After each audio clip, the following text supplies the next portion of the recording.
You want me to do my Bhaja Sri Krishna Chaitanya Prabhu Nityananda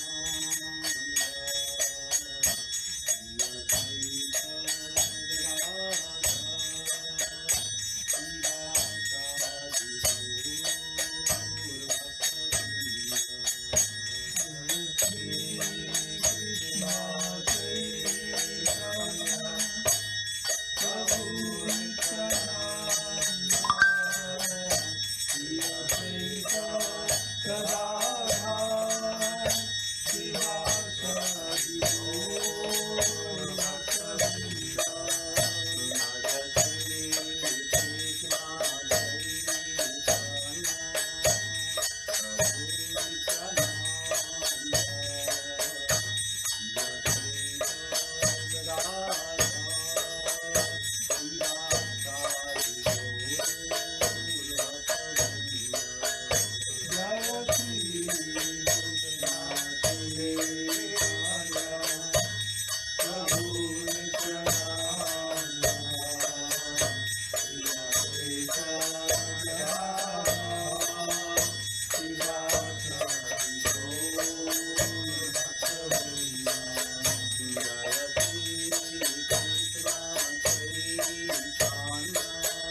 Was it only 6 months? I don't actually remember. Jai Sripad Bhakti Puri Maharaj ki. Jai. And you came all this way. Halfway around the world. I know. And Therese, very nice to see you. We were Happy to be surprised. I've mail to deliver, so. Okay. I was asking him yesterday, you are coming or not? It was a surprise. I surprised him. I told him I was going to put his mail in the mail, and I wanted to bring it to him, so. And this is our new Bhakta, this is Krishna Kesava Prabhu. And that's Madhavananda Prabhu. We met in the parking lot. Oh, you met, okay. And this is Lionel, Dr. Lionel, professor at Princeton. A professor? Well, in research. Postdoc. In what field? Aerospace. Very nice. And you know everyone else. Right? I do. I do. Maybe Madhavananda Prabhu don't know about. Oh, you don't know? That's Madhavananda. Yes, this is Krishna Kesava's mom. Oh. Nice to meet you. You must be the owner of the car I've been driving. Oh. Or is it his car? Oh, yeah. It's his car, but yes, we were the original. The original, okay.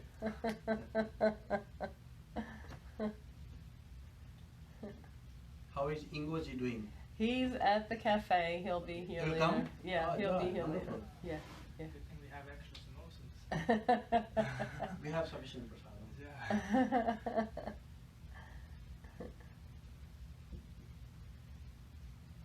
I like tacos. from Mexico. Oh, next time I'll bring some. I'll have to bring some. Not from Mexico though. No, it's okay. Without onion, without. All right, no onions. That's right. That's right. Have you heard You of can prepare for Krishna and you know. That's right. That's right. So how was New Zealand? It's exactly like Oregon where I grew up. Some days, Oh, really? yeah. Some days I'd wake up, I'd forget I was in New Zealand. Really? Except they drive on the wrong side of the street, but everything else exactly. I didn't know you came from Oregon, huh? That's where I was raised. Yeah, I was Where born part? Eugene? Portland, Portland? mostly. Oh, it's pretty pristine out there, so. Not Huh? really. Not really. No, huh? Would you want to know about New Zealand? I don't know if that's what we want to talk about. When the Oh, I Maori. heard they had that terrorist attack on there. It went, Yeah. went all over the world, yeah. Yeah, that was the other island, fortunately, so it didn't affect me. I think last year they had a big earthquake or something, right? But, oh, 15 years ago, maybe 10 years ago, What's right? maybe 10 years ago. 10 years ago. Christchurch, yeah.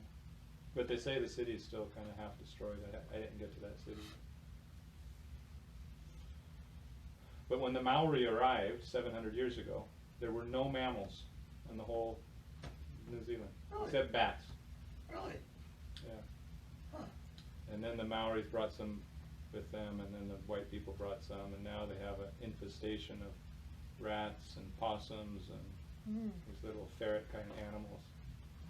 And the little animals are eating all the eggs of all their exotic birds. They have hundreds of kinds of birds, so the birds are disappearing. Yeah. So to get rid of the mammals, they've started to drop poison tablets from helicopters over all the forests of the whole island. Oh so, my. So weird. Yeah. It's just like, you have one problem, okay, but it's like you're going to cause another problem by poisoning your whole island. Wow. They call it kiwis, right? Some birds, kiwis. Kiwis, yeah, that's Kiwis. their national bird, yeah. I didn't get to see a kiwi, but I heard them. They come out at nighttime. I heard them whistling, but I never saw one. There is a cricket team, New Zealand, and they call them not New Zealand team as kiwis. Kiwi, yeah. What's that? Kiwis. Kiwis. Kiwis. Kiwis. They call the people from New Zealand Kiwis. Yeah. The birds are kiwis, and then the little fruits. The they little call fruit, kiwi right. They fruits. don't call them New Zealand kiwis. They call. Kiwis, okay. The people are very nice. It was just this poison thing was a little weird for me. Where do they come from? The people originally from Europe, from England, or? Most of the settlers were English. There's one big section of Dalmatians from Eastern Europe somewhere. They all came over at once, at one point, 100 years ago or something. But mostly British. British, right.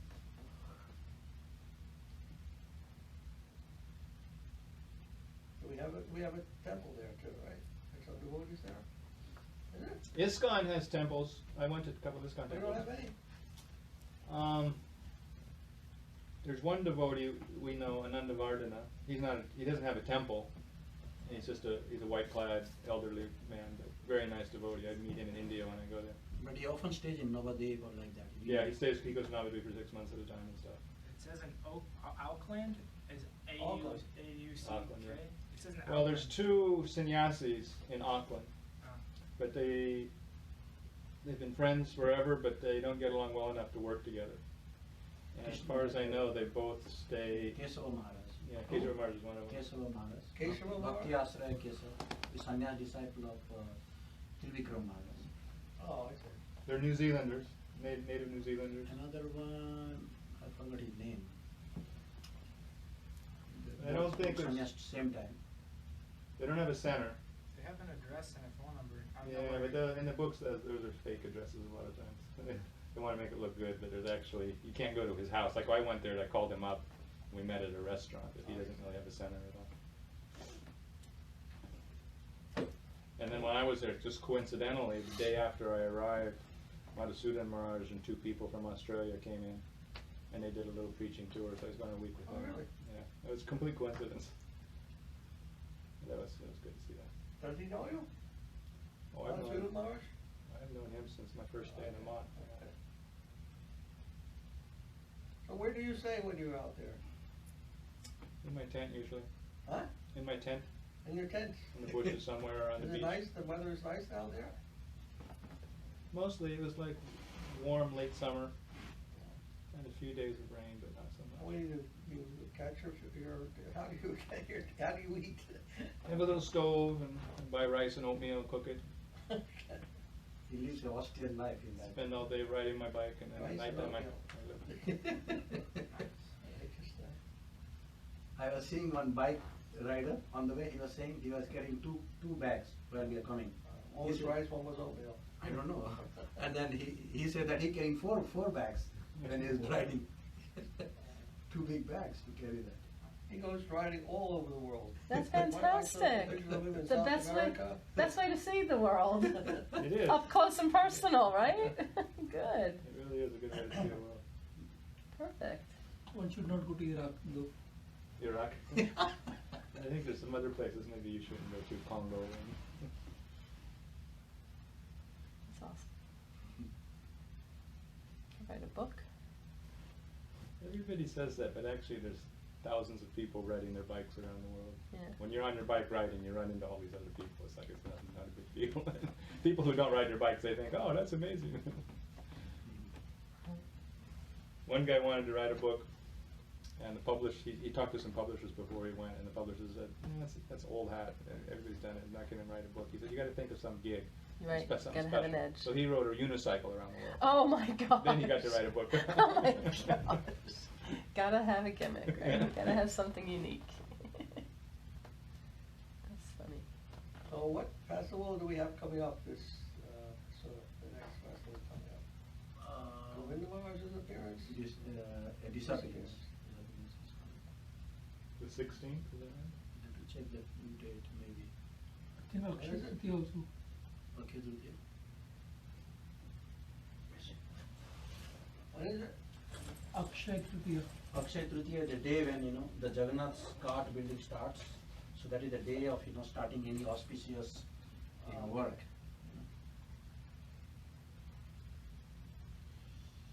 I think it's the 16th or 20th or something like that.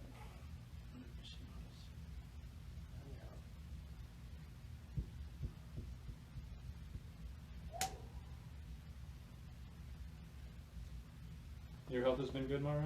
I'm sorry? Your health has been good? Yeah. Going on. And now Krishna Keshav is staying with you? Yes. He's helping me very much. Cooks and everything. Yeah. Ah, very good. He's great help. Appearance of Ramanujacharya on 10th. What is it, the 10th? Yeah, Ramanujacharya. Ramanuja's appearance? Yes. And then Ram Navami is coming on 14th. And then Ekadasi on 15th. 16th is the disappearance day of Srila Govinda Maharaj. 16th. Yeah. Next day of Ekadasi and Dwadasi. Actually, the fast is, on Ekadasi no fast from 16th to 15th. 16th is the fast on the day of his disappearance. Oh, we might have a different day. Yes. Apart from that, in near future, I'm not seeing anything. Ram Navami is there. Do you use the California calendar? Huh? Do you use the California calendar? Or you have No. East Coast It was calendar? East Coast. I have one mailed out from ISKCON that's, but it's based basically in LA. I don't know if it's different on the East Coast or not. The timings in New York devotees all use that ISKCON calendar. They all do? Because there is no specific calendar hours for this time zone. I think they have put a auto program these days. You can put the time zone and to get that type of program should be there necessary. It's all based on some calculations. It can be placed like a program.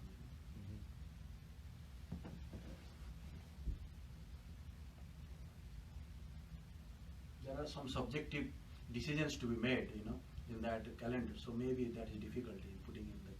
Sometimes, Ekadasi coming in mid of night or something like that, they change it next day. Who came before, Madhava or Ramanuja? Ramanuja came, I think. Is for before? Ramanuja Yes, came? he must have been before. Yes. Was he? I think Yes. it was before Madhava. 100 years before Madhava. Huh? 100 years before Madhava. 100 years before us. And Madhvacharya, I heard, was the Hanuman. Yes. Have you heard of that before? I heard that he Not incarnation Hanuman. of wind. Not Hanuman Maharaj. Huh? Not Hanuman. He is Mulvayu. I see. So Hanuman is his brother. Okay. There are many incarnations. I heard this. Have you ever heard that? Mhm. No. Madhvacharya was a very strong man. And you can see, if you see the picture of him, he's very muscular. And he was very powerful. People used to be afraid of him because he would preach so strongly. He did not like the Mayavads, the monists. He wanted to see that monism completely eradicated from the face of the earth. So he preached very strongly that you are not God. The monists think you're a God. Everyone is God. We just don't know it. But how can God not know that he's God? How can God be covered by ignorance? Is it possible for God to be in ignorance of himself? That's what the monists teach. We're God, but we've somehow been covered by ignorance. And when we remove that ignorance, then we'll understand, oh yes, I'm the same as God. This is Madhvacharya? Huh? Madhvacharya we're talking about? Madhvacharya was against that idea. Yeah. He taught what they call Dvaita, Dvaitavad. That there are 5 differences between God and man, between man and nature and God, and I don't remember all the 5 of them. Man and man, all in Jada Jada. Huh? Nature and nature. The matter and matter. Ishvara, Ishvara, Jiva, Jiva, Jiva, Jiva, Jada, Jada, Jada. What is Jada? Jada, matter, material world. So, anyhow, that's a very important progression to know about, the progression of how Shankaracharya taught the Advaita philosophy. Advaita means non-difference.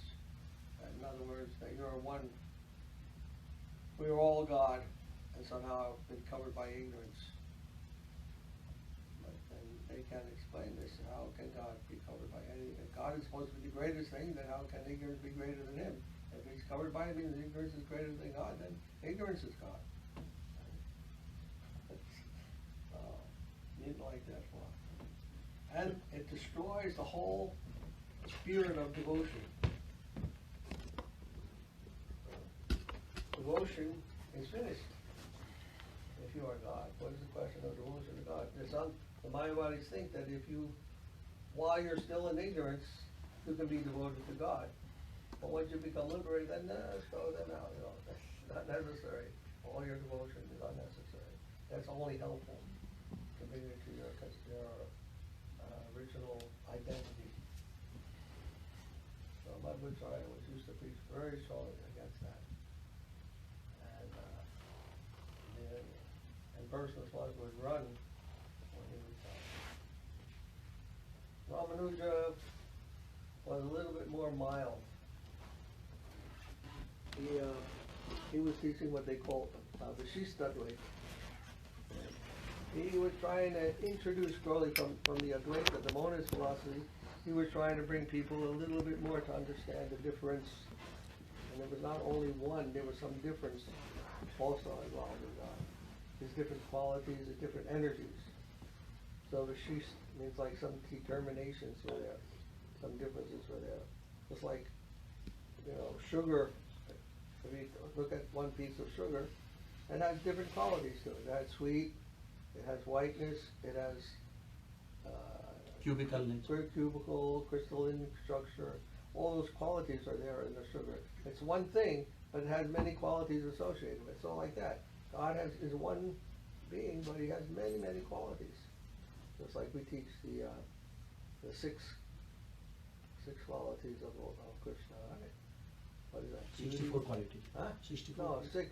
Six main qualities. Beauty, knowledge, strength, wisdom, Parapanya. and what's the other one? all beauty, all attractive, and Famous. renunciation. Pronunciation. These are the 6 major qualities, main qualities of Krishna, possessed by Bhagavan Krishna. So he has these qualities. He also has, the jivas are also a quality of the Lord. They also have some qualitative similarity with Krishna, and also are different. So the quality, like a sweetness, is different from the sugar itself, or the quality of what being white is different from sugar, but at the same time it's contained in it. Okay? Part of it.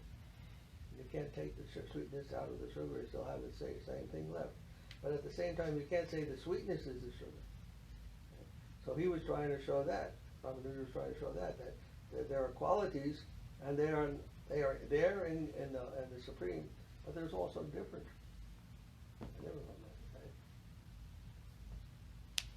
Madhava would see none of that. It's all different. Well, he was emphasizing that point. Of course, he understood.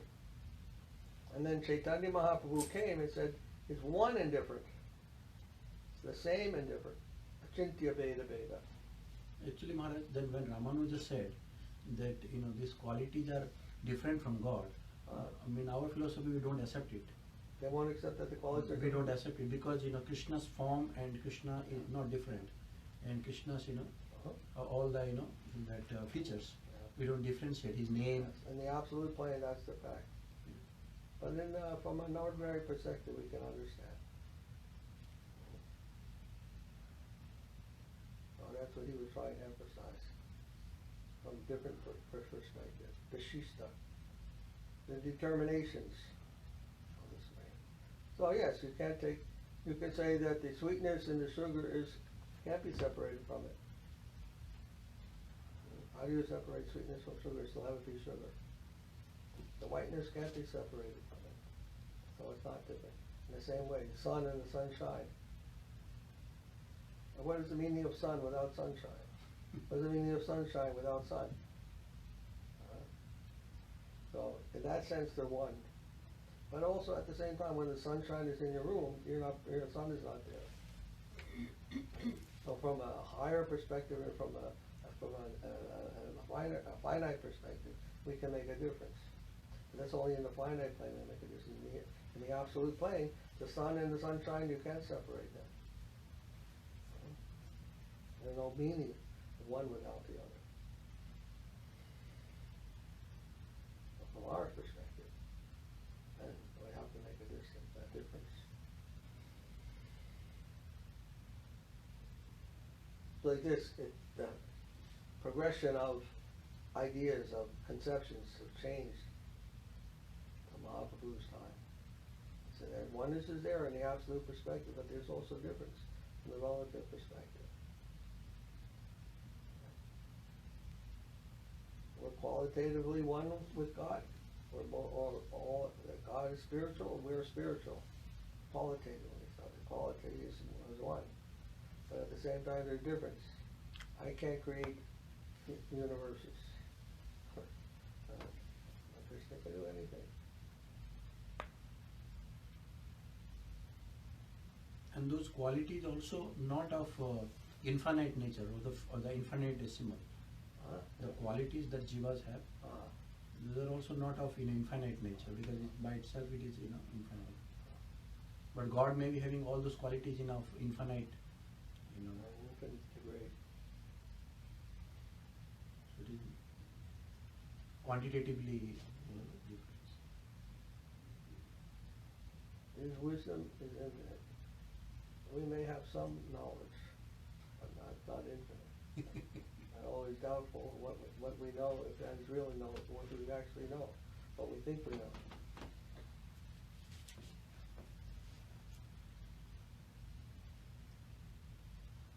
Have you ever thought about the idea, between God and man? What is the difference? Sure. You understand the difference? You told me you think that God is only energy. Yeah. And when I was growing up, that's what I believed, that it was just an all-powerful source. He was the unexplainable, all-powerful source. So he is not a person in the same sense that we are. But he is a personality.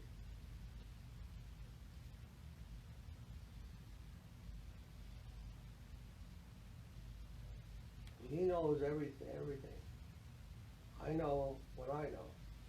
He knows what everyone knows. But he can't be an ordinary person. There's no person like that we know of who knows what everybody knows, what everyone's thinking, what everyone's feeling. Nobody, none of us knows anything like that. He is of that nature. So we can't consider him a person in the ordinary sense. I used to ask Maharaj in childhood. Who? My childhood. I used to Sure. ask my father. Oh, I used to ask my father. He's Mike. huh? Mike King. Wow. Huh? In the hall, was somebody coming? His name is Mike. We met him that day. Oh, you met him? Come, Mike, come. From where did you meet? In Patel. Oh, namaste. Hare Krishna. Hare Krishna. Would you like to sit on a chair? You're welcome to sit on a chair if you like. Oh, no, that's fine. Okay. He's I very am much Madhava interested. Puri. Madhava Puri. Your name is? Michael. Michael. His name used to be Michael too, and so did mine. You're Michael, right? Yes, my other name I'm is also Michael. my legal name. Huh? He told me Yeah. that in 2017, And it was 2017? he Yeah. had an awakening that there is a massive fall in consciousness. He said Fall like, in consciousness. Massive fall in consciousness. Okay. that I'm experiencing now. I had a massive rise in consciousness through the year 2017. 2018 just passing was battling something, and right now is this fall. And I mean, I'm still connected, but feel distant. I couldn't hear so much what you said. Can you speak You it can louder? speak You louder. can come, if you like to hear You can my come Yeah, you here. can go Please ahead. come. and I can talk, we could ask questions and The year of 2017, I had a massive rise in consciousness and awakening, and where I could sense certain things. 2018, I had been battling something which I believe was awakening, or consciousness, or these intrinsic thoughts and ideas. And now, at the beginning of 2019, I had a fall in consciousness, where I began to doubt. And I find that the fall, or the battle in consciousness, or my own consciousness, is that constant doubt. okay. And now I feel a bit of a lift. And I also found that in that battle, that intrinsic battle, and that fall from consciousness, you fall into darkness. But that fall from darkness into darkness is necessary because it brings into light all of the dark within yourself, and then you're able to see it. And it's almost an acceptance. Instead of denying the darkness, you accept the darkness, and then you're able to pass into the light. So, raised in consciousness means you understand something about God? I believe so. Okay. And then you forget. You forget, yeah. You doubt. So, we say there's, we call it Krishna consciousness. Right. Krishna consciousness means we'll become conscious of Krishna, who we understand is the source of all creation. Right. And Maya means illusion, or the loss of Krishna consciousness, and we fall into illusion. Or psychosis. Illusion means we think we're independent, there's no God, there's nothing guiding anything. There's an identity outside of God that you follow. There's an identity, a self-identity that you fall away from the identity that you share with God. Yes, exactly. So, that we are connected with Krishna as his humble servants, that is Krishna consciousness, or that I am the Lord of all I survey, and nobody else is in charge of me except me. Something like that. That's called illusion. That's called false ego. To think that I am independent, that I can do everything by my own will. And the other, Krishna consciousness, means to understand that there is a supreme, there is a Lord who is superior to all, and myself especially. and I am the humble servant. And that kind of harmonious living with the center, the real center of reality, that is higher consciousness. So we try to cultivate that higher consciousness and keep how to stay there without coming down. So that requires what we call in Sanskrit smarnam. Smarnam means remembering.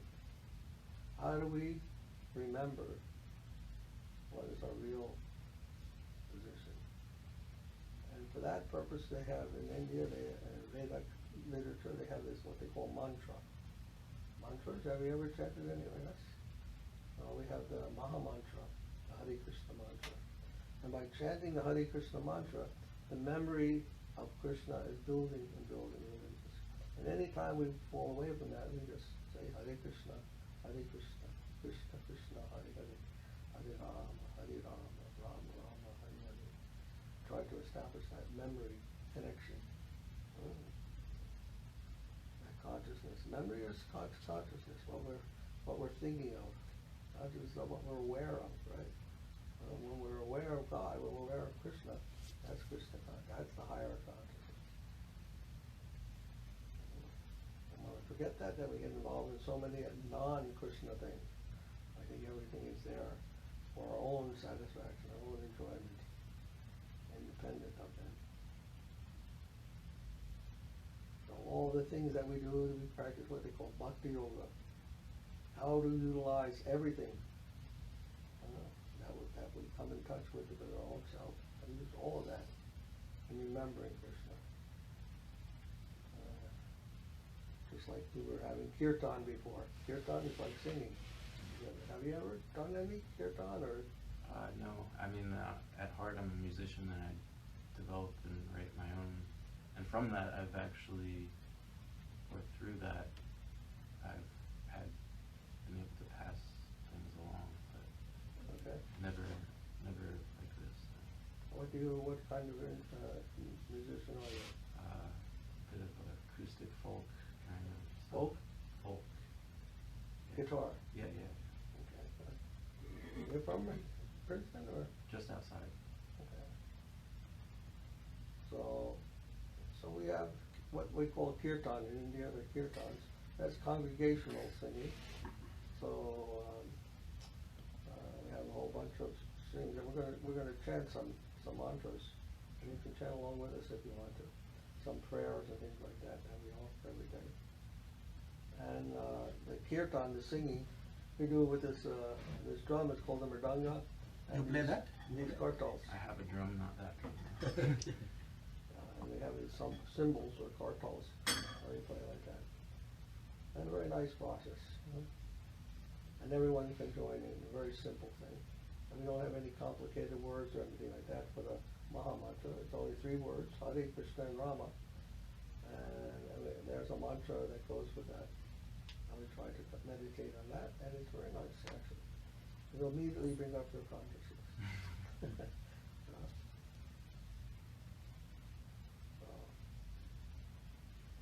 We're just talking something about the philosophy of how people have understood our individual relationship with Krishna or God, how they have misunderstood it and how they have properly understood it.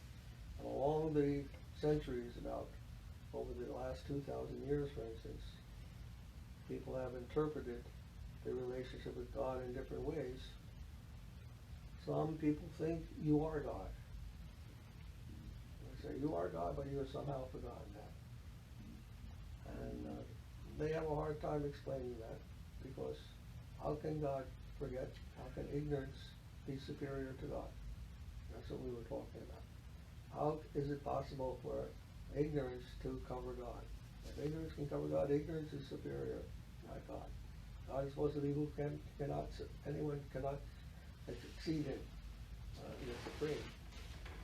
So if ignorance is supreme, then you have a problem. That we don't accept that idea, that we are God.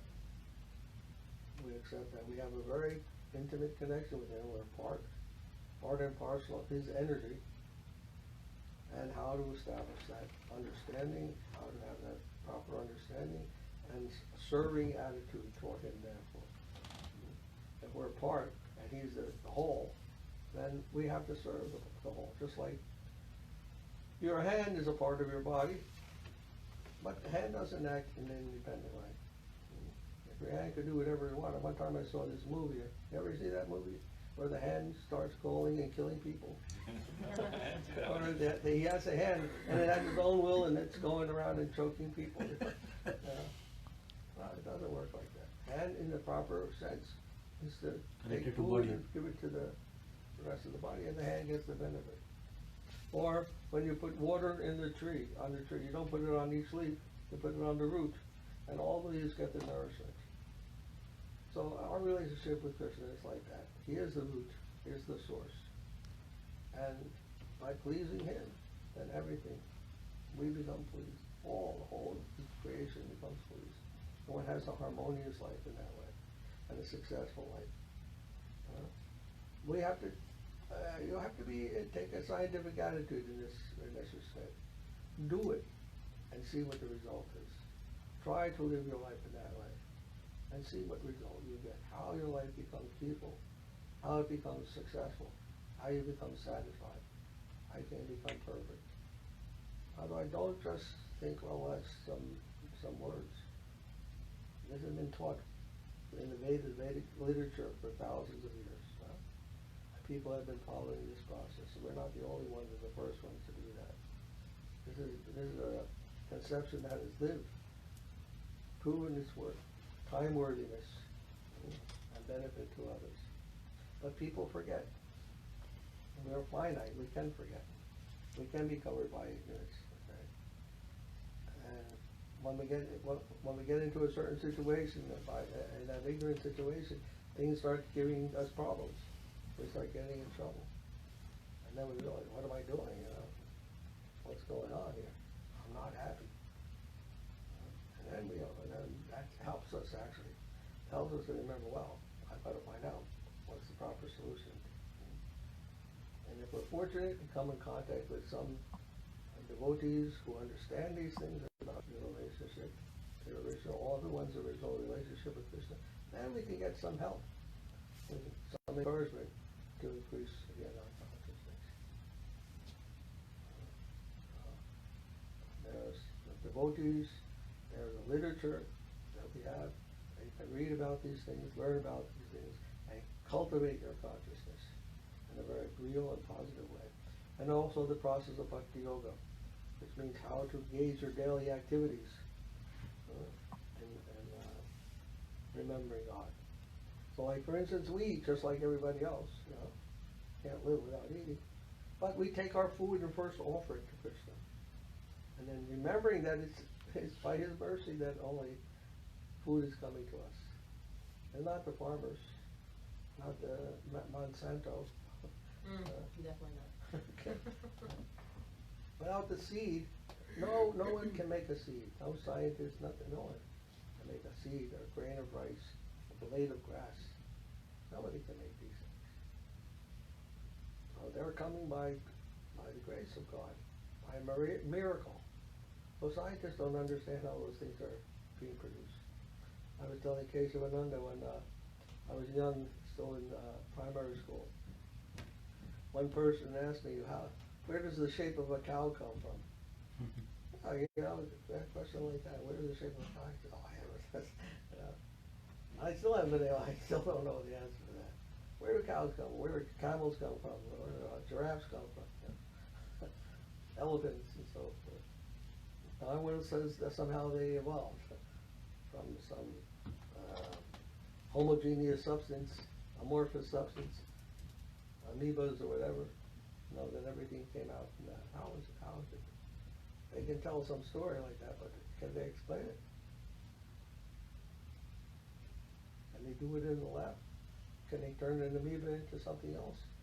You can't. This one scientist was doing this experiment with bacteria, Lenski, right? Yes. Doing how many years? He was doing that, 20 years or more. Yes. Trying to do different things to the bacteria, make them become something other than bacteria. It never happened. There were bacteria all the time, every generation. The bacteria produce new generations every what, few days? Half an hour.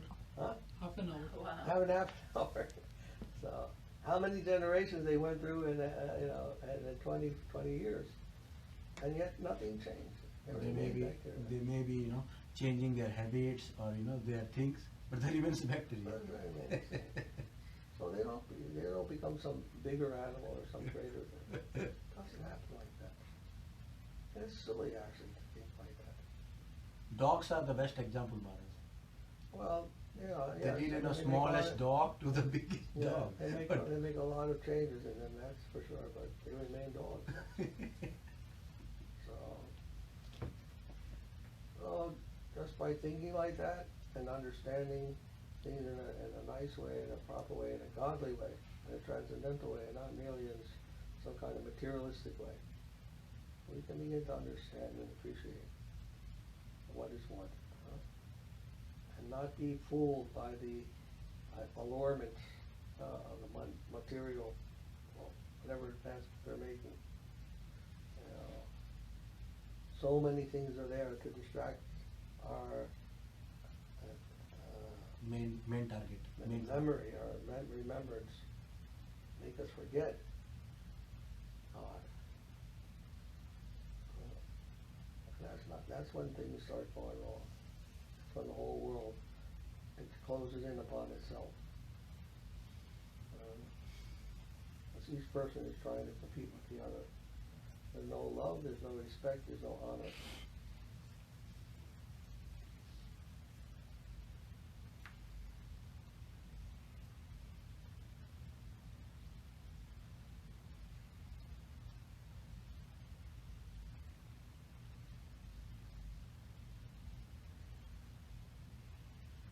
I used to ask my father Maharaj from where everything came.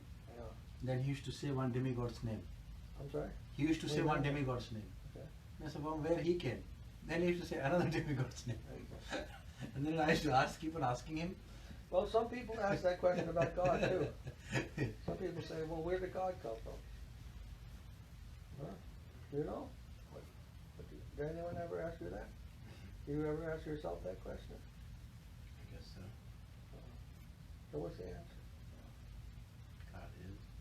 Huh? God is. Isn't it? God is. Oh, God is. And one philosopher, his name is Spinoza. Ever hear of him? He said that God, or the absolute, is the cause of itself. It is the cause of itself. What kind of thing is that is the cause of itself? Supreme. What kind of thing can cause itself? Life. Life. Causa sui. What's it? Causa sui. Causa sui. What do you say? Causa sui. Cows are sweet. Causa sui, he's saying. He's saying a German or, Causal? Causa sui. Oh, causa sui. Yeah. Causa sui. It's Latin. Not anyhow, it's Latin. Causa. Causa sui. Yes, the cause of itself. But what is that meaning? What is that? What is the cause of itself? What is that called? What do we have a name for it? Do you know? Self-caused is known as self-determination? Huh? Self-determination? Or Yes, it's close. But there's a name, a very simple name for it. It's called free will. free will. God has free will. That means he can determine what he wants. He has nobody telling him what to do. And there's nothing that made him be who he is. If there was something that made him, he would have to follow that. Then it wouldn't be God. So that which has free will, perfectly free will, without any other influence to make it, that is God. That's why God is a person. But that highest position is free will, it's freedom. And only a living being, only a person has free will. So that highest conception, can Spinoza found, is the absolute. Therefore it's personal. Must be personal. who can determine himself what he wants to be, what he wants to do. No one to tell him. In Sanskrit it's called Swarat. Abhigya Swarat. Supreme, cognizant, independent Lord. Janmadasya tonvayadi tartastarteshu abhigya Swarat. Everything, Janmadasya, everything is coming from him. And he is abhigya Swarat. And he is not coming from anything. Everything else is coming from him. That's God. So if we have any philosophical intelligence or anything like that, then we can think deeply about these things. We can understand very easily what is God, how God appears, how God is, what is his nature, and how he can be God, how he can produce everything from him, and what is the nature of that production system. These are all mystical things. Free will, scientists can't explain what free will is. They can't produce it in the laboratory. They cannot, what you can say, make a prediction. About If that. it is free will, then there is no way to predict it. Yes, like the bird you said. Yeah. If you put a cannonball in the air, you'll know where it's going to land when you shoot the cannon, right? The ball, you know exactly where it's going to go if you know all the other things about it. You let the bird go, you have no idea where it's going to land. He takes off and your guess is as good as mine, right? So that's free will. There's some, and that's only limited free will. Yes. Because there's other things controlling that bird. Where he's hungry, he knows where to go, and so many things. Or where the wind is blowing, or what the smell is coming. Those things are controlling it. But God is not like that. He has perfectly free will. And therefore, anything that comes from also possesses free will in this minute quantity. That's where our free will comes from.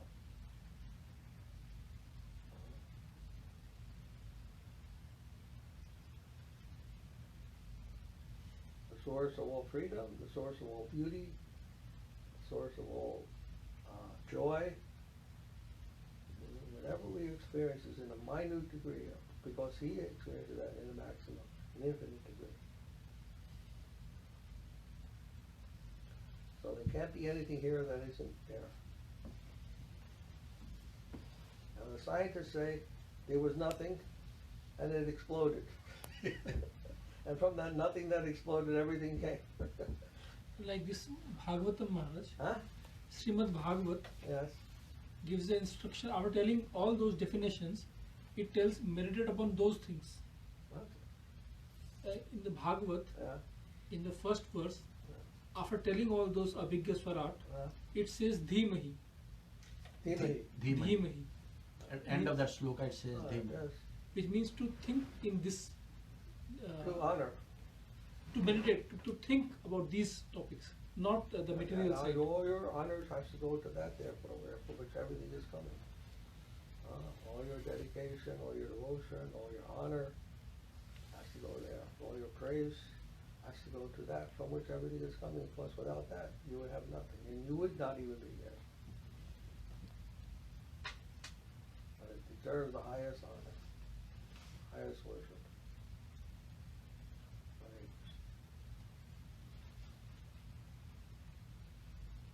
So, my questions, would you like to say anything? You have any question, or how does that sound to you? That's pretty good. It's already known.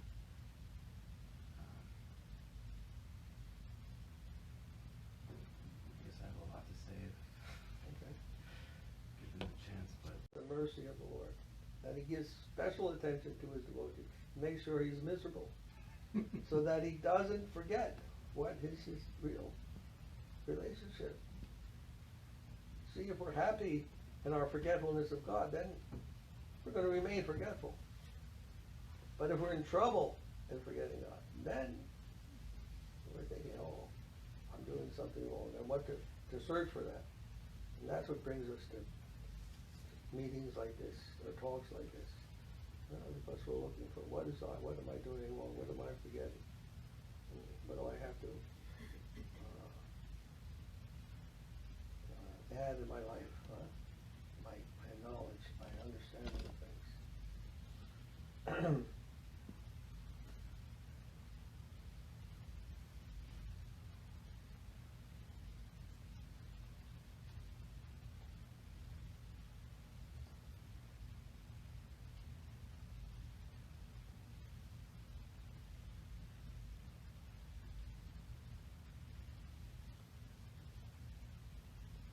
There's never a moment when a devotee forgets about Krishna, actually. He may forget for some time, but somehow or other, if he goes to the devotee, Krishna will bring him to the situation and he'll have to remember.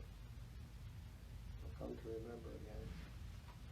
And he will have learned from those experiences of forgetfulness what it was like, and how that is not what he was looking for, he or she or anyone. It's not what we're looking for. But they come to help us in that way.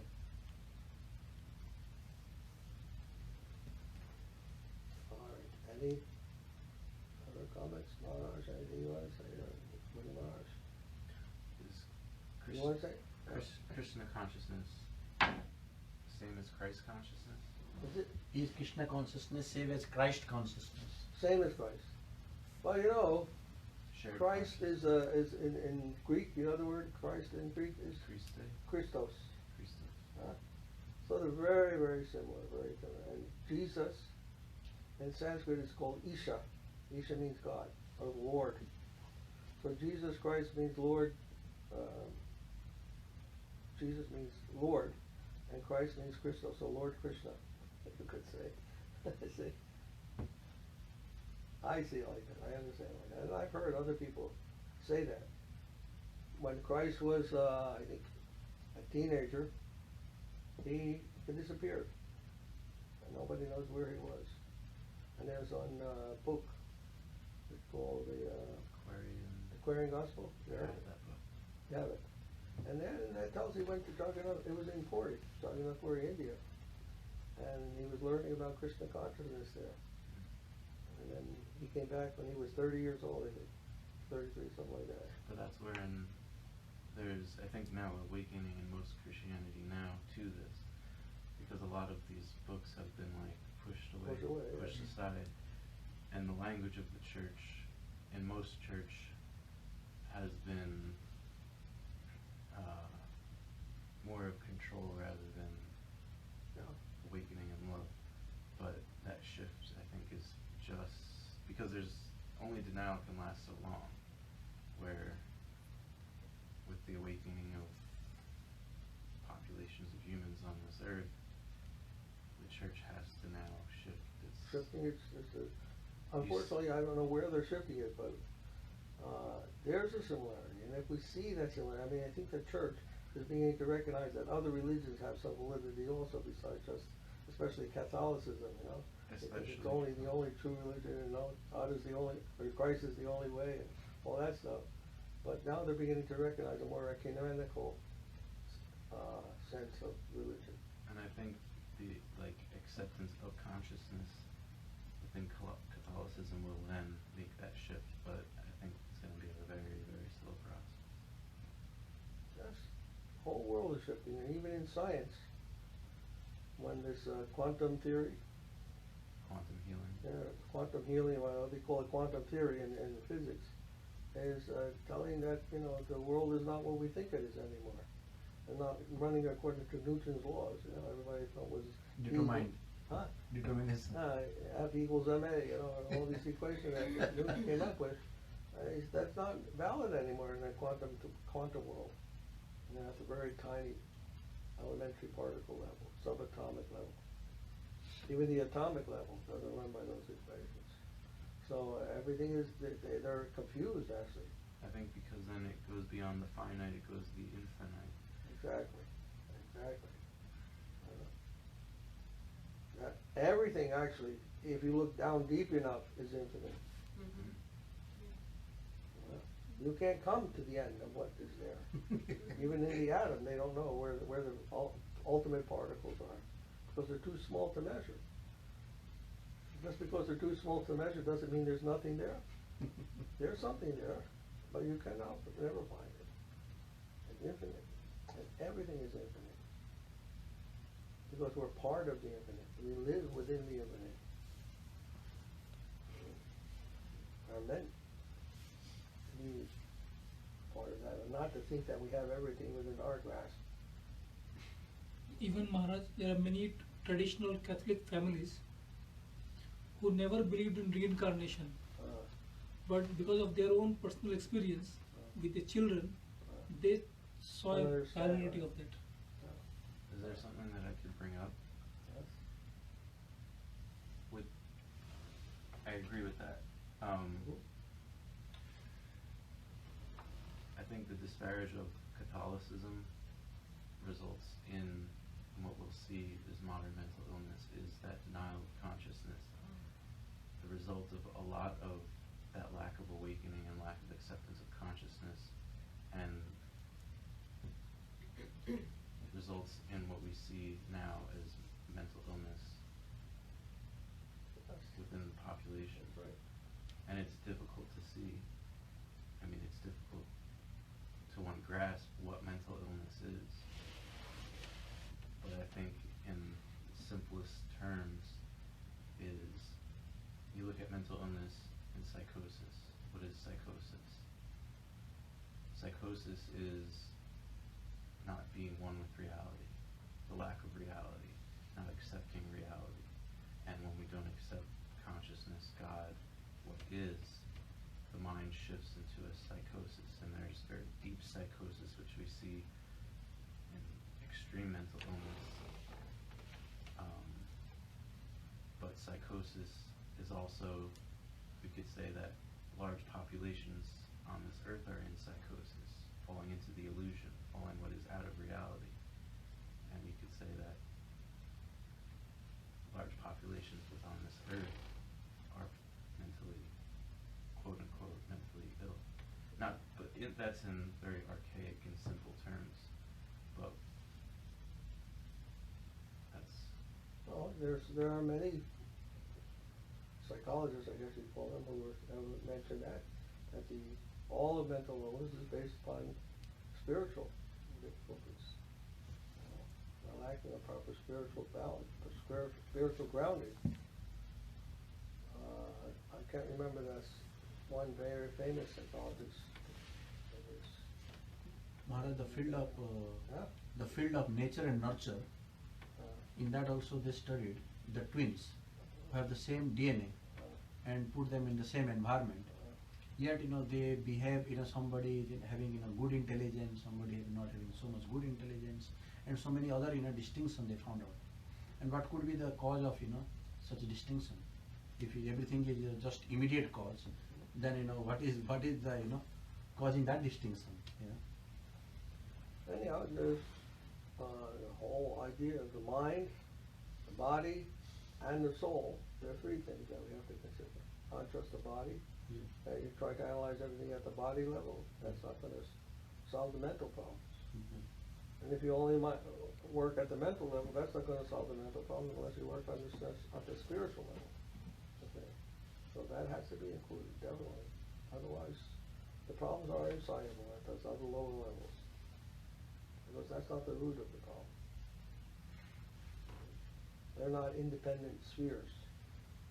They don't operate independently of the Atma, of the soul level.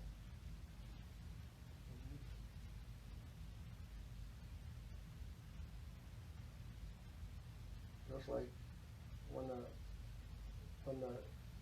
the body casts a shadow.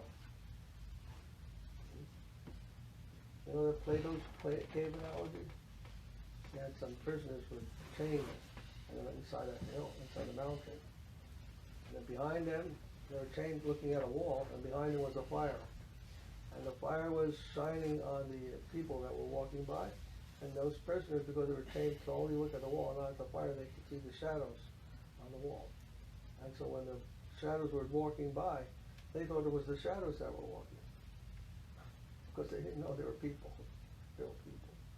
So the shadows are moving there, but they're not. But the shadows are not independent of the people. The people were independent, but the shadows had their free will. But the shadows didn't. They had to follow precisely what the people were doing. So the body and the mind are like the shadow, and the soul is the real active principle. He's the real agent. And we think we can make some adjustment of the body or mind level, of the shadow level, but the real thing, the real agent of action is the soul. And without that soul, the mind and the body wouldn't work at all.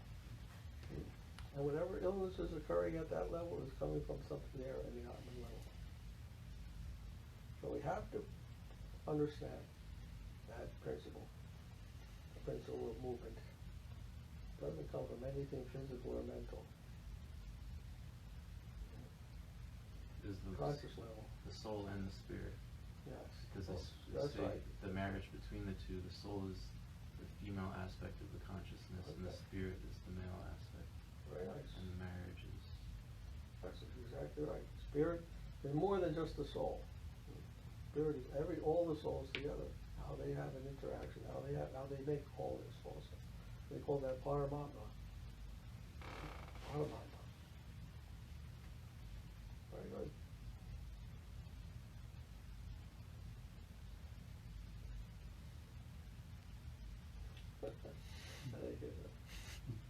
All right. You're leaving everything up to me. I'm not getting much contribution from you guys. You know, All right.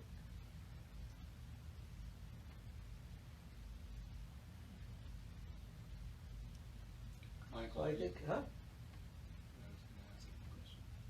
sure. He wants to ask a question to him.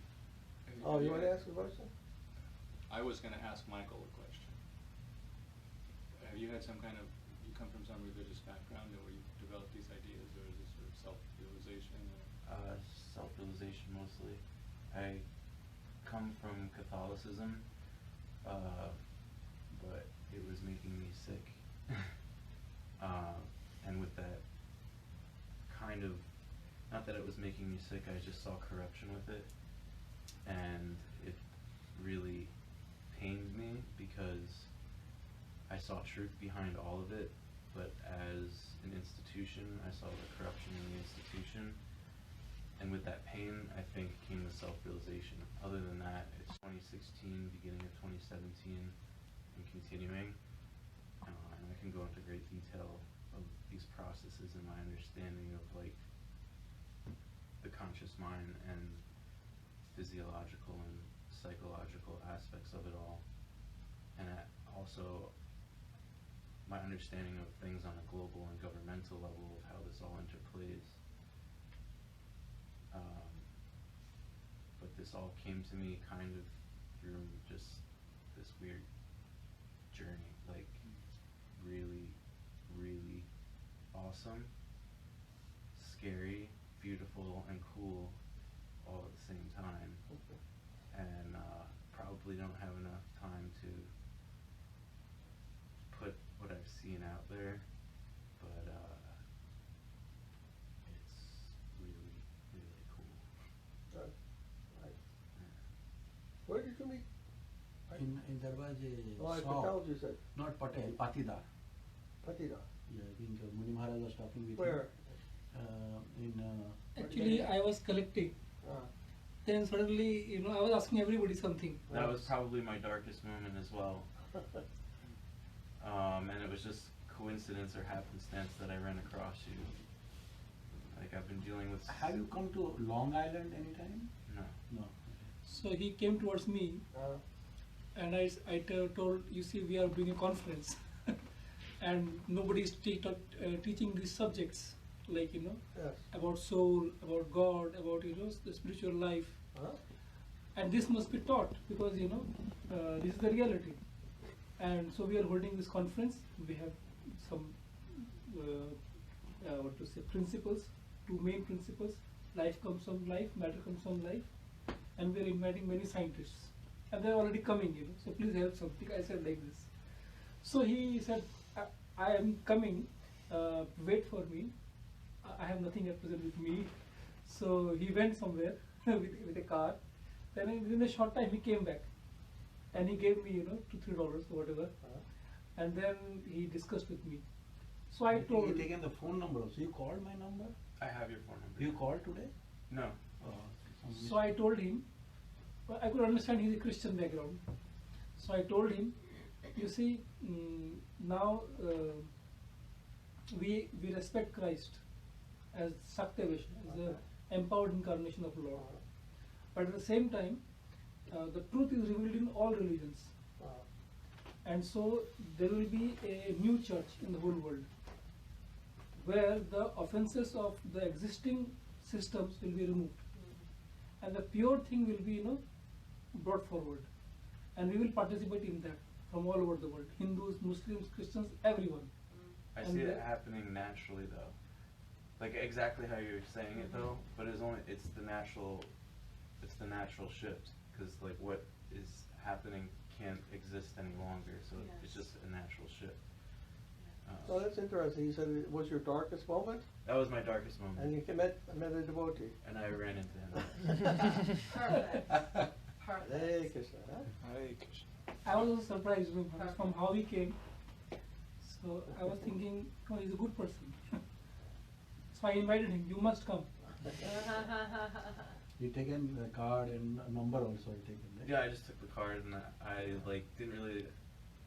I was like, I got nothing to do Saturday. I was just seeing half an hour back, some missed call came and I think doing Kirtan or sometime. So I thought maybe he got it. What I'm finding with a lot of Christians, Catholics, they're all becoming part of a universal church now. They're not, because I was raised Catholic. I actually raised Christopher Catholic, and Right. here we are. And there is a falling from the church. Yeah, it's absolute corruption. And I see it as a whole. Maybe it's not the time to speak on this. I'd rather speak on lighter terms. But yeah, there is a fall from the church. Yeah.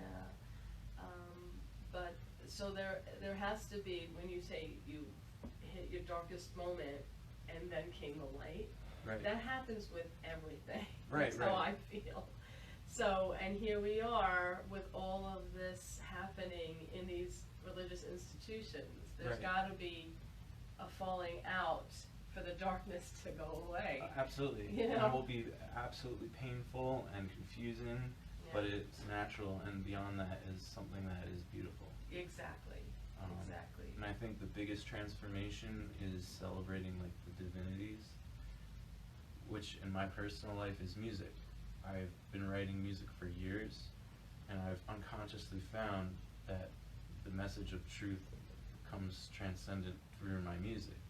And my music is very non-typical to modern music, and it's not typical to, I guess, this type of music, but the message is so pronounced with it that it was almost baffling to myself that it was coming through, because the message just kept coming through. But I see the major transformation happening through people's own divinities, like people have their own divine aspects. For me, I found was music. It's a celebration of the divine, and I find like the major shift globally will probably happen through that. One of the interesting things that the Vedic conception talks about is these three modes of nature: is the sattva, rajas, and tamas. Basically, goodness, passion, and ignorance, and they're all a part of material nature. So sometimes, when we talk about the shifts going on the planet right now, and a lot of really relevant things to our culture and society, no doubt, it can, look like some spiritual evolution, but it might just be a shift from one pole to the other pole in the material sphere, And the thing about this Vedic conception, which is real interesting, is that, doing this mantra, doing this kirtan, learning more about these practices, is it removes you from the material conception. That's what its goal is to do. So it's not going back and forth between, corruption, bad, and then righteousness and, creative expression. Not that creative expression is a part of, spiritual cultivation, no doubt. And, it shows your personality, and your personality is coming from your soul. You know, it's your personal self. But my point is that going from bad to good is, you know, can still get you caught up in material life. Yeah. And this spiritual cultivation is even different from a good life. You know, it's different from heaven. It's the spiritual reality is the true conception of both, where, you know, good and bad kind of come together. And no, that's exactly true. I had the hardest, and that was, I think, my last kind of awakening. I had the hardest. I couldn't really grasp that, and I didn't understand it because I found myself shifting, and like, if it's all bad, if it must be all good. And it finally hit me, and it came to me in two ways, but exactly how you're saying it, which I appreciate, because that message is like weird that you're saying that now, because that's like one of the final messages that in a Christian sense, there's the battle between Christ consciousness and Luciferian consciousness, like Lucifer, and there's that battle. And what it is the metaphor of the Luciferian consciousness is like the ego, like the false ego self, where it's like that self-righteous self in a sense. And Jesus, the Christ consciousness, you find that many people in the spiritual world even shift to, well, I am not bad, I am good, and they fall into that false ego as well, as I must be solely Christ consciousness. But true Christ consciousness, or Christian consciousness, is the acceptance of both, of basically understanding, or the harmony in both, where it is, in a sense, Luciferian consciousness to think that you are all good, or that you are only solely Christ consciousness. And I guess I'm explaining it a little bit. it's all good. It's all good. Yeah, but you explained it a little bit more articulate, and it's kind of, that's how it came to me. I was like, oh, this internal battle that I'm having is like, I need to accept both. And in the very simplest terms, it's like you need to accept the dark, or in your darkest moment, like, sheds the most light. Like, and it's in that kind of moment you kind of Appreciate it. you appreciate the dark You and come accept. to a higher understanding. Right. And you You accept. transcend the both sides. Right. And you can harmonize both sides. And that is Krishna, or God. Yeah. Is it recording all that? Yeah. I thought, you know, some message came out, but I didn't know what was going on with it. Okay. You're not saying anything? No, I was absorbing it all. Listening to everything and amazed about the similarities of his story and what recently happened to me. But I prefer today just to listen. We want to hear. Maybe on another occasion, of course. Yeah. So, shall we chant our prayers? Yes. Yes, Manoj. yes.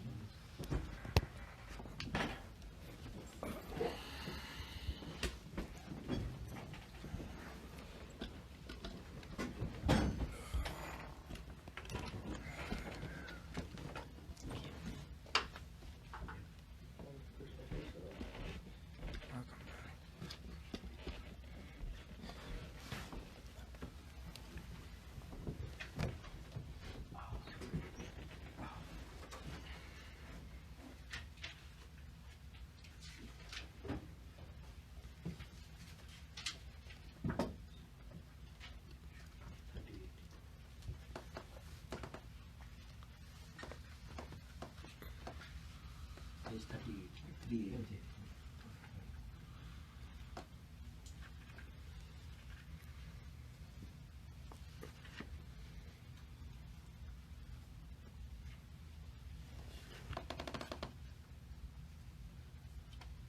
Page 38.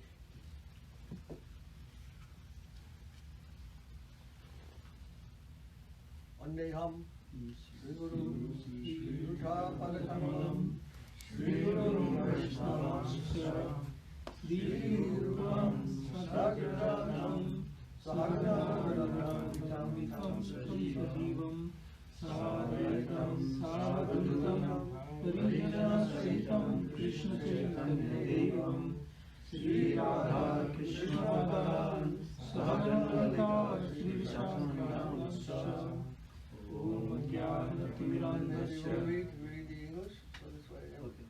our guests can follow. Okay. So Maharaj would like to. I offered my obeisance onto the lotus feet of my Guru, the predecessor Gurus, the Lord's devotees, Sri Rupa, Sri Sanatana, Sri Raghunatha, Sri Jiva, Sri Rupa's followers, Sri Krishna Chaitanya Dev, Sri Nityananda Prabhu, Sri Advaita Prabhu, Sri Chaitanya Dev's associate, Sri Sri Radha Krishna, Sri Lalita Devi, Sri Visakha Devi, and all their associates. Om Jnana Jnana Chakshurmilitam Yena Tasmai Shri Gurave Namaha. I offer my obeisance unto Sri Gurudev, who has opened my eyes which were blinded by the darkness of ignorance, with a salve of divine knowledge. Ujja Shri Guru Varga Vandita Mahavandita Sada Purva Kaya Parampara Prachalita Jivacha Pavarta Kriye Bhakti Nirmala Nirjarasya Nivritam Samrakatam Sadaram Vande Shri Gurudeva Mam Radhashirya Acharya Vayam. I bow my head in eternal obeisances to my Guru Dev, the best of acharyas, Srila Bhakti Nirmalacharya Maharaj. He is the ever vigilant, stalwart guardian of the current of pure devotion, whose highest form flows from our most worshipable Sri Rupanuga Guru Varga, and their exclusive dedication to Mahabhav Srimati Radharani.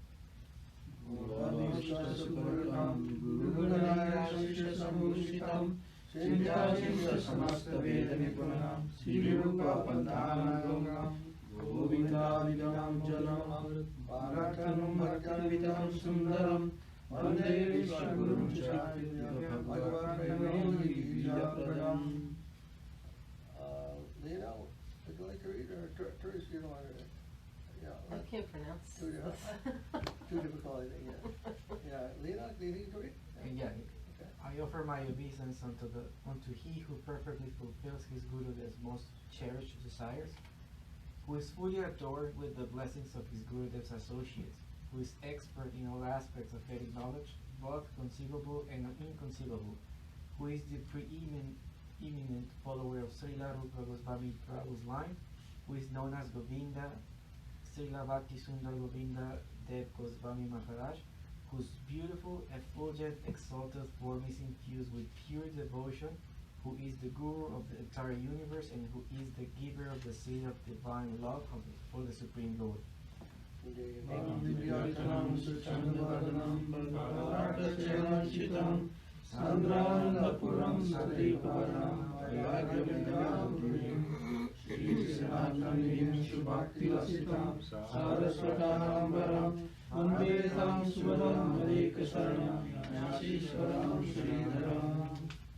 I offer my obeisance unto my Lord, Srila Bhakti Sridhar Dev Goswami Maharaj, whose speech is most pleasing, whose divine form is adorned with garments the color of the newly risen sun, who is an abode of intense ecstatic devotion, who is the sadhu's sole choice, who is an ocean of renunciation and knowledge, who is a treasure house of perfect conclusions, who is resplendent with pure devotion, who is the best of Srila Saraswati Thakur's followers, who is the giver of all good, who is the leading general of the Tridandi sannyasis, and who is my sole shelter.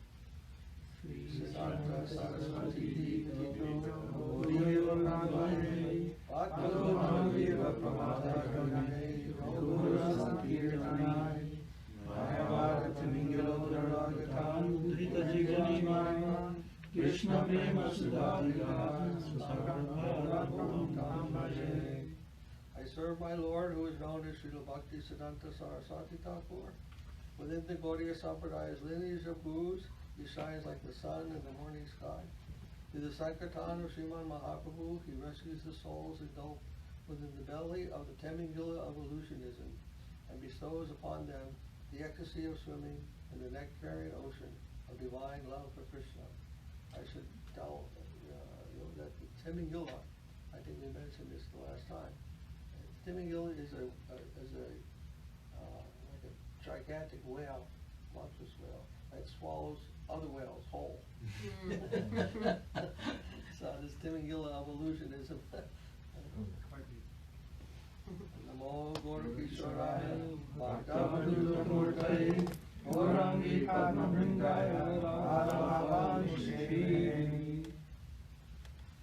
Would you like to read, or we can skip over here? Sure, I can do this. I offer my obedience unto the divine form of the devotee Avadut Avadut Srila Gaur Kishore Krishna Das Babaji Das Babaji Maharaj, who is honeybee at Sri Gaur Sundar Lotus Feet, and the servant of Srimati Radharani,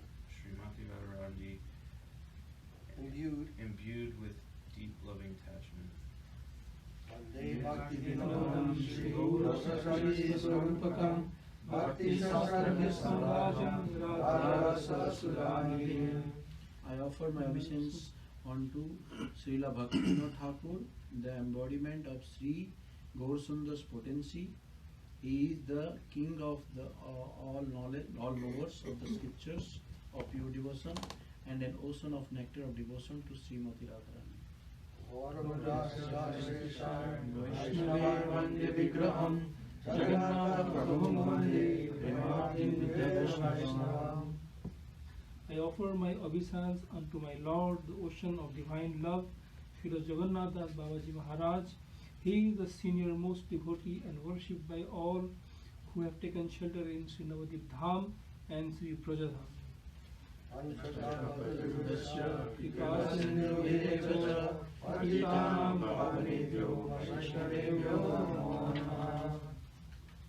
Again and again I offer my obeisances unto the Supreme Lord's devotees, who are saviors of the fallen, oceans of mercy and wish-fulfilling trees.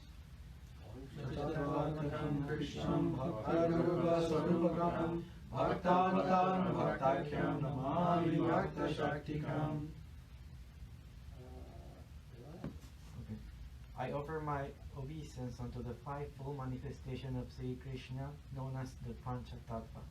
His form as devotee, Sri Krishna Chaitanya. His expanded form as devotee, Sri Nityananda Prabhu. His avatar as a devotee, Sri Advaita Prabhu. His pure devotees led by Sri Vastakur. And his devotional energies led by Sri Gadadhar Pandit. Wonderful. Good. You sure you haven't read these things before?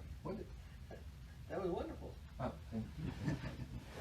Namo Mahavadranaya Krishna Prema Pradayate Krishnaya Krishna Chaitanya Namade Gaurāngi Namaha.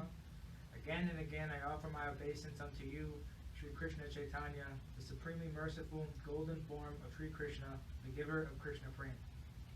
Jayatam Sudopamur Mamanandamati Rati Matsarvasa Padam Bhuju Radha. All glory to the merciful Sri Radha Madan Mohan. Though I am lame and wicked, they are my sole shelter, and their lotus feet are everything to me. Divyad Vrindavan Padipatana Svanranagar Singhasasto Sri Gandharva Shalarudevo Krishnadi Srimanasmanani.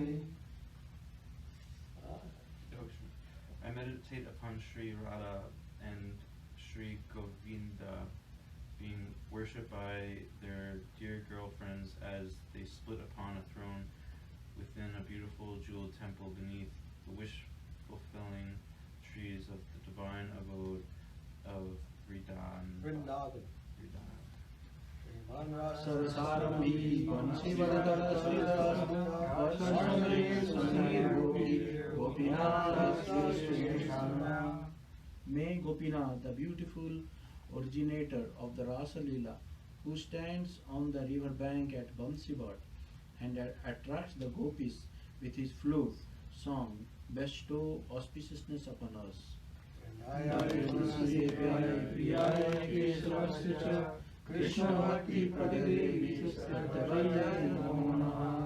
Again and again I offer my obeisance unto Vrinda Devi, who is known as Tulsi Devi and Satyavati, who is most dear to Krishna and who bestows devotion to Krishna upon us.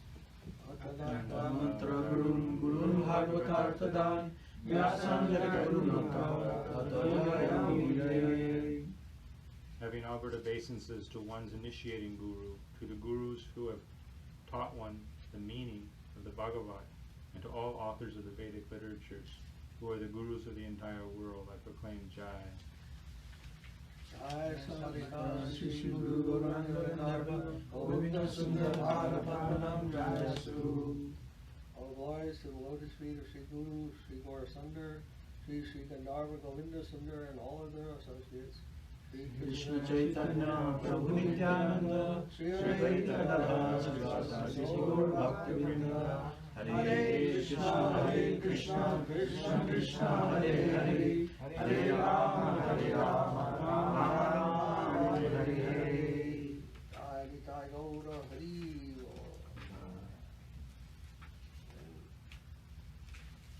Page 105. 165. 105. 105. 105.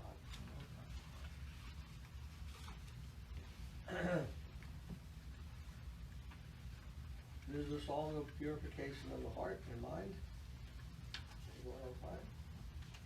It's a Bengali song. I thought you would know what I'm for. Amara Jivana Sara Pape Rata Nahika Punyera Lesha. Amara Jivana Sada Pape Rata Nahika Punyera Lesha. Oreda Udvega Diachi Ekata Diachi Jivera Klesha. Parera Udvega Diachi Jekata Diachi Jivera Klesha. Nijak Sukha Lagi Pape Nahi Dari Daya Hina Swarta Pahara. Nija Sukha Lagi Pape Nahi Dari Daya Hina Swartha Para. Para Sukhe Duki Sadamati Vasi Para Dukha Sukha Kara. Para Sukhe Dukhi Sada Mitya Vasi Para Dukha Sukha Kara. Shesha Kamana Vidima Himora Krodi Damba Parayana. Vasesha Kamana Hidima Jemora Krodinamba Parayana. Mara Mata Sada Vishaye Mohita Hingsa Garbha Vibhushana. Madhava Sada Vishaye Mohita Himsagarbha Vibhushana. Nidra Lasya Hatta Sukhaye Virata Akaya Udyogi Ami. Nidalasya Hata Sukarje Virata Akarje Udyogi Ami. Pratishta Lagiya Satyagacharana Lobha Hata Sarakami. Pradishta Lagiya Satyagacharana Lobha Sadakami. Mohena Durjana Swachana Vajita Aparadi Nirantara. Ehena Durjana Sajjana Vajita Aparadi Nirantara. Subha Karya Shunya Saranartha Manna Nana Duke Jara Jara. Subha Karya Shunya Sadana Kamana Nana Dukhe Jara Jara. Vardhakye Kanna Upaya Vihina Ate Dina Akinchana. Vardhakhe Ekana Upaya Vihina Ate Vina Kinchana. Vakati Vinoda Prabhura Charane Kare Dukani Vedana. Vakati Vinoda Prabhura Charane Kare Dukani Vedana. Amar Jivana Sara Papirata Nahika Punyera Lesha. Amara Jivana Sada Papirata Nahika Punyera Lesha. Arera Udvega Diachi Ekata Diachi Jivera Klesha. Parera Udvega Diachi Jekata Diachi Jivera Klesha. The meaning is my life is always engrossed in sin. There's not a trace of piety within it. I have caused others so much anxiety and trouble. I'm never afraid to engage in simple activities for the sake of my own happiness. I am merciless and selfish. I'm a perpetual liar. I'm saddened by the happiness of others. I'm pleased by the sadness of others. There are unlimited simple desires within the core of my heart. I'm angry and arrogant, always maddened with vanity, infatuated with mundanity, and ornamented with malice and pride. I am subdued by laziness and sleep, averse to performing good deeds, and eager to perform sinful deeds. I engage in deceitful behavior in pursuit of prestige. I am ruled by greed and constantly covetous. Such a sinner as I is shunned by devotees and is a constant offender. I am devoid of virtuous motives, always intent upon evil, and racked by various miseries. Now aged, I am devoid of any means of deliverance, and thus destitute and distressed. Bhakti Yoga submits this remorseful confession at the Lord's lotus feet. Shri Bhakti Yoga Thakur ki Sripad Bhakti Puri Maharaj ki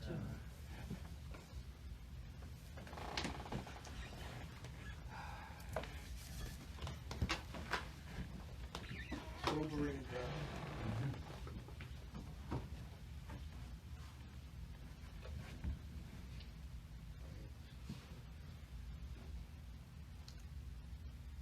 It sounds so pretty when you sing it. What's that? It sounds so pretty when you sing it.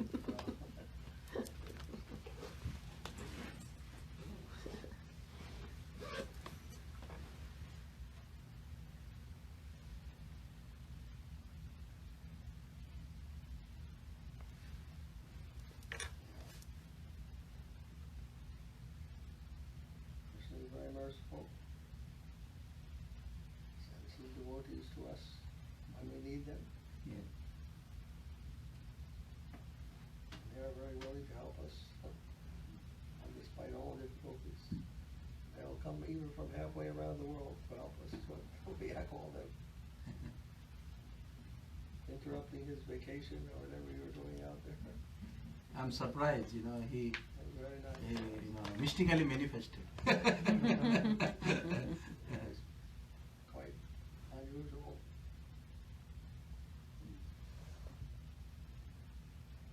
Brings everyone to whenever they're ready. He is ready to receive them. Help. He's always helping us, actually. Sometimes it's not so obvious. Sometimes it's more obvious. So we feel very unworthy that devotees are so kind, so merciful to us.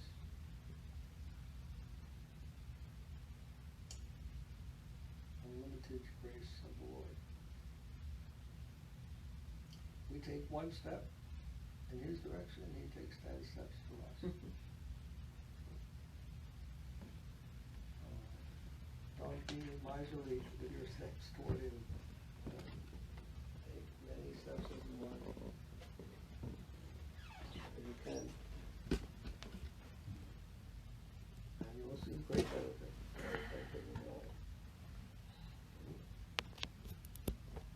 Don't forget what direction you have to go in. And when we need help, we come to help. From to the devotees, they'll help us to stay in the right direction, to remind us. They help us. So they're our best friends. Hare Krishna. Hare Krishna. All right. Anyone else? Just say anything. Leonard, was that your name? Lionel. Lionel. Like Lionel Richie, the singer. Yeah. Kind of the same. But Like, you- How do you spell it? it's Lionel Leonel. Oh, Lionel, okay. Like Leo, like the astrological sign Leo. Leo the And lion. Lionel. Nell. Lionel. Lionel. Have you been here before? Yes. Yes, I came. I think like 2 months in a row. Then I stopped for personal reasons, and then I come back. Have you?